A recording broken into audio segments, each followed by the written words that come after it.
Hello and welcome to yet another live. And I am here once again with Vicky. And a lot has changed in Afghanistan, and especially in Kabul, in the past 24 hours.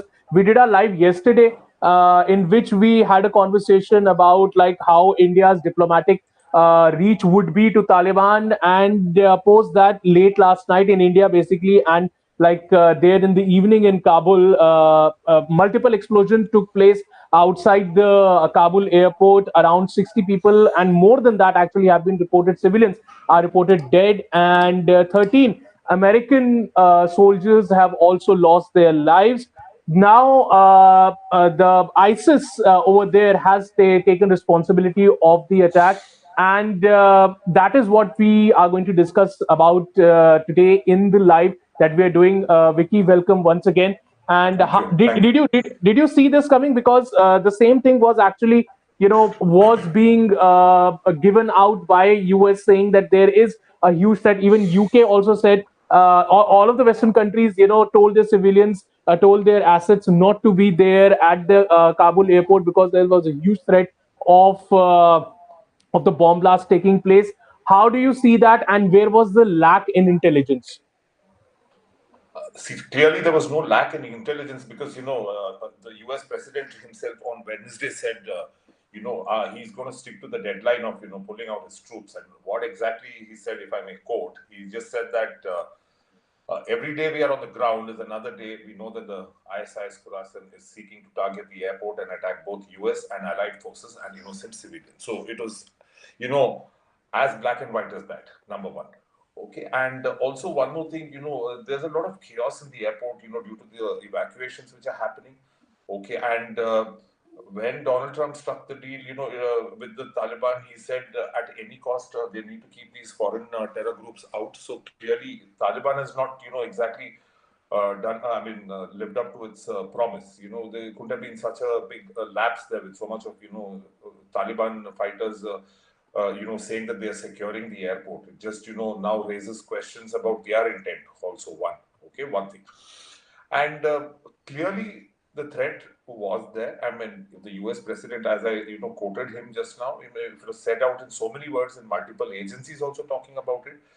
And also one more thing, Akash, is then, ISIS in Afghanistan may have, diminished to a large extent, due to, those combined strikes by the Afghan military as well as this. They, from 4 to 6,000, they're down to, 2,000 to 1,500.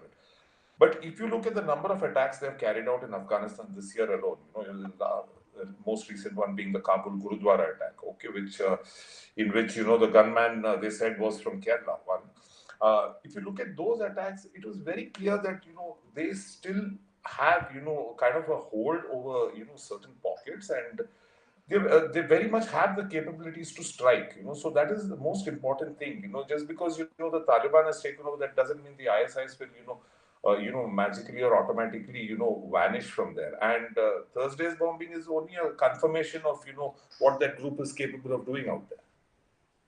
And Vicky, one more thing. So, Joe Biden government in US is getting a lot of backlash after the reports came out that actually US shared a lot of, sensitive intelligence with Taliban as per, their assets, their people on the ground, and all those information was actually shared with Taliban. And to some extent, people are thinking that also backfired, that this information actually got leaked somewhere, because where the explosion actually took place was the place that was not where the Taliban was manning the gates. It was on the gate where the US was, Western allies was basically guarding the gate. So that is what I meant when I said the intelligence loophole was there. Yeah, that's true. I mean, the possibility of a leak, you cannot rule out at all, because let's face the fact that Taliban is not exactly a united outfit or anything of that. So there are still many disgruntled people. So the leak could have happened out there. What one has to see from this attack is that clearly the target were the US forces. Okay, that is what ISIS fights on the basis of. One thing, targeting of US forces. And just because a deal is struck, you can't say that Taliban is going to be entirely honest and not let an attack happen on the US forces. Like in the US, I've heard a lot of experts say that this is just another way for the Taliban to embarrass us even further. After that hasty pullout and that lightning quick takeover of Kabul and Afghanistan, this is just another way of insulting them further. So you can never rule out the possibility that Taliban would have lived up to its promise, saying that we'll keep the ISIS away. The only way they will fight the ISIS, the Taliban, is if it comes down to guarding of their own territory, etc. But when it comes to fighting a foreign force, I mean, or a foreign nation, I wouldn't completely trust the Taliban at all. Exactly. And when we say about the presence of ISIS, so do you feel that Taliban, or to some extent, also feel that threat from ISIS? See, actually, when they were formed in 2016, the Taliban had in fact written a letter to the ISIS chief then, who was killed now, Abu Bakr al-Baghdadi. Written a letter saying that you don't fight anything out here independently. Don't try to capture control, etc. Any operation that you carry out in Afghanistan should be under the Taliban. Okay, and that thing was not exactly paid heed to by the ISIS chief at that time, and then they continue to have operations on their own. And there have been multiple clashes between the two outfits. That is one. Okay, there's been a multiple clashes between the two outfits.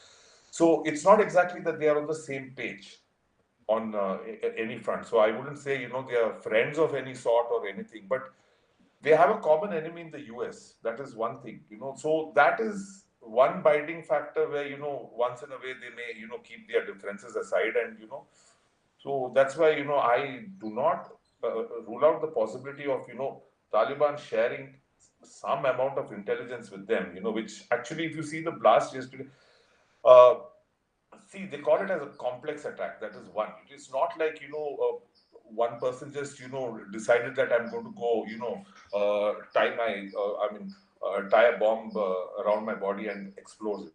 If you see, there was certain amount of firing first, and then the bomb blast happened. So, which means it was completely planned. It was entirely planned. It was. Okay? It was not like some person like a lone wolf just running into the crowd and exploding. You see the kind of target. They went exactly to where the U.S. security forces was. There was gunfire that is done to kind of distract. Okay, that is distract. Exactly. Yeah, and then the suicide bomber walks in, and then he blows himself up. So you see the amount of meticulous planning that has gone into it. So they had proper information of who was positioned where, etc. They've done the gunfire was that was just done to distract the whole apparatus, and then the suicide bomber runs in and he blows himself up. So it was planned to that extent. It was planned.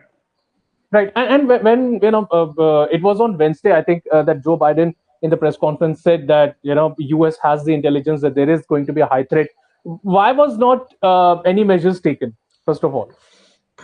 Akash, it's very difficult to explain, why no measures were taken or something, because the pullout eventually had to happen. But if you see the messy way in which it has happened, the kind of chaos, now UK themselves saying that we're going to stop evacuations immediately because the threat is so high. Because there's also intelligence that there could be another attack also, and the airport has become the most dangerous place.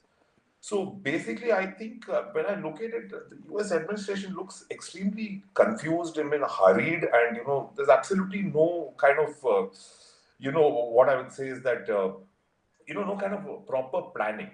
I mean, even today when look at the press conferences by Joe Biden, it doesn't look very, convincing when he talks about the plan. So why this happened, the thing is why it let it happen, and those are a little difficult because I don't know exactly what the thinking of the US administration is now, whether they're going to retaliate or they're going to strike, all these things. But he's very clear that he's going to stick to the August 31 deadline. That is one thing.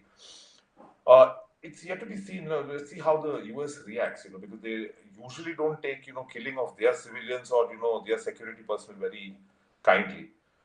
But the manner in which the entire pullout happened, Akash, you also know, how chaotic it has been since the past 2 weeks. Right. So, but Vicky, like over there in the press conference, Joe Biden did say that people responsible will be taken to the case. We will fight it. Do you think that that kind of a situation could lead to the extension of United States Army in maybe they might do the same kind of operation that they did when they killed Osama bin Laden. They went into the night, they and without even the Pakistanis knowing there, they went there, they executed him, and they just came back home. And then the other day, Obama just came on the television telling everybody that we have killed Osama bin Laden. Do you think that that kind of a operation can take place, as we know that ISIS doesn't have that much amount of people there in their organization as of now, Correct. and that could basically they do a kind of a kind of a very specific kind of an attack. Even Taliban doesn't know it, and when it comes out, then there is a huge clash between Taliban and America. Do you feel that kind of a situation happening? See, I was watching Fox News earlier today, and there was a former Marine who came and he said, the night and the sky belongs to us. Okay, one. He said the night and the sky belongs to us, which means, he was trying to suggest that, they should go for an airstrike. Troop withdrawal will happen. I don't think there's going to be any extension of the deadline, but he will have to hit back because he's at the lowest ebb of his presidency. His ratings are at an all-time low at the moment, Joe Biden. So he will have to do something. I mean, I'm sure we're going to see some kind of retaliation from the US, at least, an airstrike, etc., those kind of things. Because another thing, Akash, the thing is they have to go destroy their own military equipment. You must have seen these guys on their Hummers, and all the Exactly. equipment. Yeah, that. So that is also another key priority because we were thinking on those. They were thinking on those lines also that US has to fly in, planes and destroy their own equipment out there and not let the Taliban have it and make. Merry out of it. So there are a couple of issues they have to tackle that may come a little later, but currently I see some kind of a message going out to the ISIS very soon. Right. And when we talk about ISIS in Afghanistan, the ISIS K, and what is India's connection? So, like, basically, we know that what the attack happened in Kabul at the Gurdwara. The target, the guy who did that, carried out, was a guy from Kerala. So, does that mean that there is? And of course, there was one video that was shared by Shashi Tharoor, in which one of the Talibanis was saying a Malayali word, and that was basically said that okay, there are few people that from southern India who have actually gone there and might have joined even Taliban. So how does this thing happen with India, and what would be India's plan of action as far as evacuation is concerned now that the thing has happened? And we know that around 140 people who were supposed to come to India, they were unfortunately not allowed to come to India. They were sent back by the Taliban. See, genuine evacuations will have to continue to happen, because we can't turn our backs on them. But as we discussed in our previous this one interaction, we said that whether they come or whenever they come, they have to be screened, thoroughly screened. That is one thing. And in the terms of Kerala, what I would say is that Indian government has stuck to its position that no returnees. Okay, one. Okay, no returnees because that Nimisha, that lady who left for Afghanistan and joined the ISIS-K there.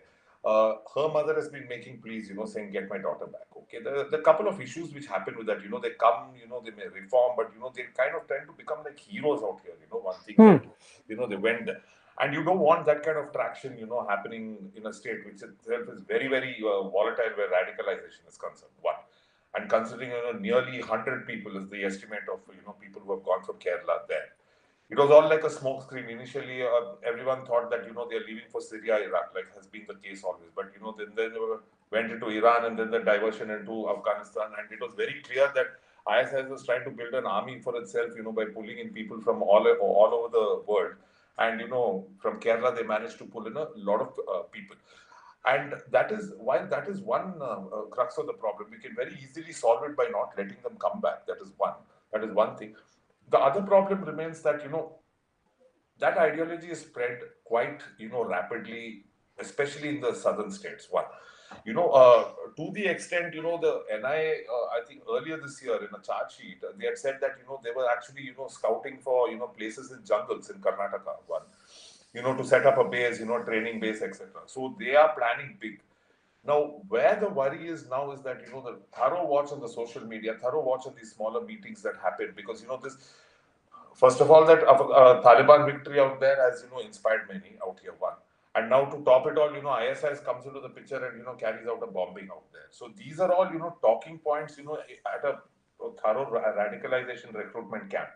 So attacks which happen outside, they start inspiring them, these people here. So what we have to be extremely careful about is, let's not let the ideology spread more, and more importantly, let's accept that there is a issue down, this part of the country, that these kind of things can happen. You have to keep a very close watch on the social media, etc., and make sure that these kind of incidents that are happening in Afghanistan don't kind of become a tool for these people to use and start recruiting people, saying that Right. ISIS has carried out, yeah, that kind of.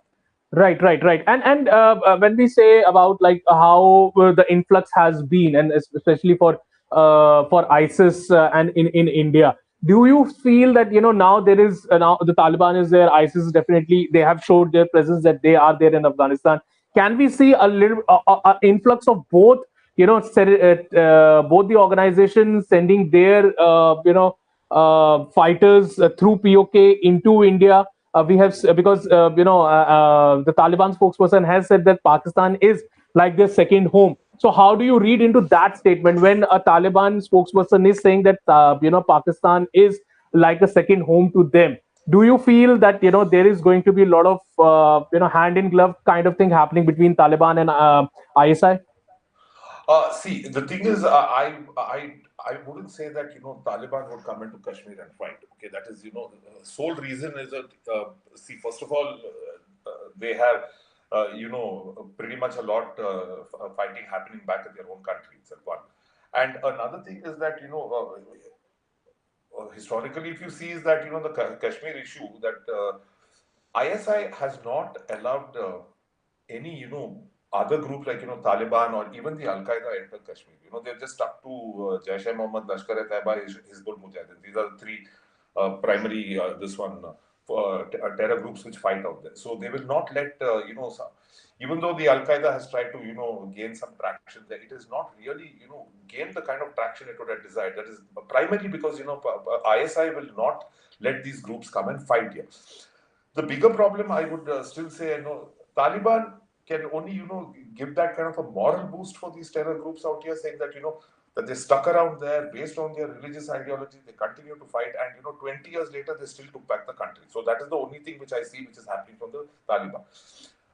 Islamic State coming into the picture, what tends to happen is that they have a presence, not maybe not in terms of such manpower or something, but in terms of their radical ideology. It has kind of caught traction. I mean, it is considering so many people. It all started with that guy from Tamil Nadu, leaving for Syria. That's where the whole chain happened. People still trying to leave, they're still trying to set up modules and things like that. And that ideology, when it starts spreading rapidly out here, I mean, that is when the chaos begins. And that is what we have done very well so far. I would say that, we've not let them, really, or what is that, operate, as per their Right. free will out here. But that ideology should stop it from spreading. I would see that as a bigger danger, actually.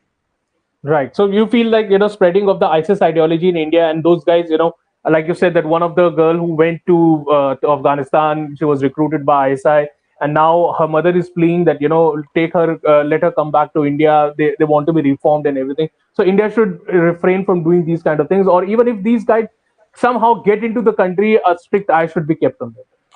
Yeah, no, I would start by saying is don't let them come back into the country itself. One, because this is quoting Baghdadi himself. When they realized that they were losing rapidly in both Iraq as well as Syria, he told all those foreign fighters, now it's time for you all to leave, go back to your motherland and carry out attacks out there. So the brief was very clear to all of them, and we saw that in France. We saw that Yeah. in France, these kind of things. So why do we want to take such a chance? These ISIS people come back, they are looked at like poster boys, among certain people. So that, I'm not saying that they may come back and carry out an attack, but the very fact that they're back here, saying that you can go, you do what you want, and then you come back, and then you become a poster boy or a poster girl, at the end of it. So that is why Indian government's position is very right in not letting them come back. Right. And what would be India's do you think India would stick to the August 31st deadline that has been given by the US, or India will continue to get their people out? India will continue to get their people. There's no doubt. That is one thing. It is very, very clear. That even the foreign minister said that our commitment is towards the people. That is one thing. So India will continue to get their people. As and when you need. Whoever wants to come out. Now there is a challenge of these 150 Sikhs and Hindus who are stuck there. They were at the airport just hours before the bombing happened. So there are a lot of challenges there. I don't think we'll suddenly, put a close to evacuations because, primarily that's what I said that, we will continue to evacuate, but, let the keyword basically be, let secularism not precede national security. And do you feel that the kind of attacks that took place in Kabul, we could see similar attacks in the coming days? You're talking about in Afghanistan or? Yeah, in Afghanistan.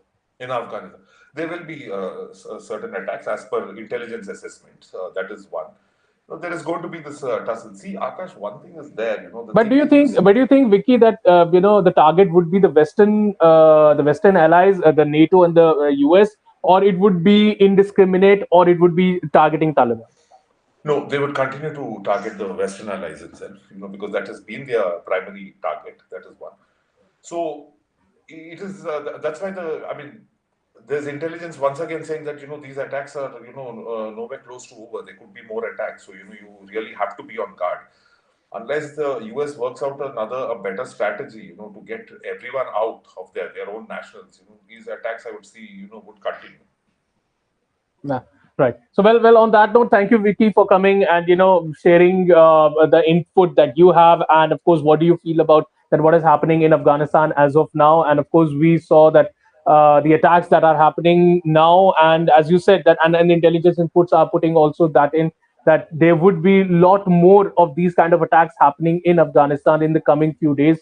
So let's hope that US basically bounce back, and India, first of all, let hope that India doesn't stop their evacuation process, and more stringent, more streamlined, not getting all those anti-social elements into from Afghanistan to India. As you said, that strict screening is very much required while getting especially Afghanis back in the country and giving them asylum. Well, thank you very much, Vicky, and that's all that we have to do.